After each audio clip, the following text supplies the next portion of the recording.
ஒரு காலத்துல அங்கேயும் இங்கேயும் அழகா சுற்றி திரிஞ்ச மின்மினி பூச்சிகளை இப்ப சமீப காலமா நம்மளால பார்க்க முடியறது இல்லை இல்லையா? ஒரு ஆய்வு என்ன சொல்றாங்கன்னு கேட்டீங்கன்னா, மின்மினி பூச்சியை பார்க்குற கடைசி தலைமுறை நம்மளா தான் இருப்போம் அப்படிங்கிற மாதிரி சொல்றாங்க. அப்ப இன்னும் கொஞ்சம் வருடங்கள்ல மின்மினி பூச்சியே இருக்காதா அப்படின்னு கேட்டீங்கன்னா, இல்லாம போகிறதுக்கு அதிக வாய்ப்புகள் இருக்கு அப்படிங்கிற மாதிரியும் சொல்றாங்க. நம்மளோட இருப்பிட தேவைகளுக்காக நம்ம காடுகளை அழிக்கிறோம், ஒலி மாசுபாடு அதிகமா இருக்குது, நிறைய பக்கம் பூச்சிக்கொல்லி மருந்துகளை தெளிக்கிறோம்.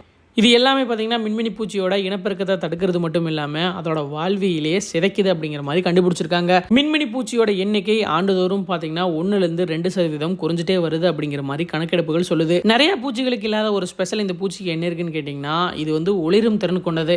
இதோட வயிற்றுக்கு கீழே இருக்கிற அந்த ஒளிரும் உறுப்புல லூசிபெரின் அப்படிங்கிற ஒரு விஷயம் இருக்குங்க. இது ஆக்சிஜன் கூட வேதி மாற்றம் அடைஞ்சுதான் இந்த வெளிச்சம் உருவாகுது அப்படிங்கிற மாதிரி விஞ்ஞானிகள் சொல்றாங்க. இவ்வளவு ஸ்பெஷலான பூச்சி நம்மளோட தேவைக்காக நிறைய விஷயங்களை அழிக்கிறதுனால இப்ப கம்மியாயிட்டு வருதாம். அதனால இந்த பூச்சியை பார்க்குற கடைசி தலைமுறையினர் நம்மளா தான் இருப்போம் அப்படிங்கிற மாதிரி விஞ்ஞானிகள் எச்சரிச்சிருக்காங்க.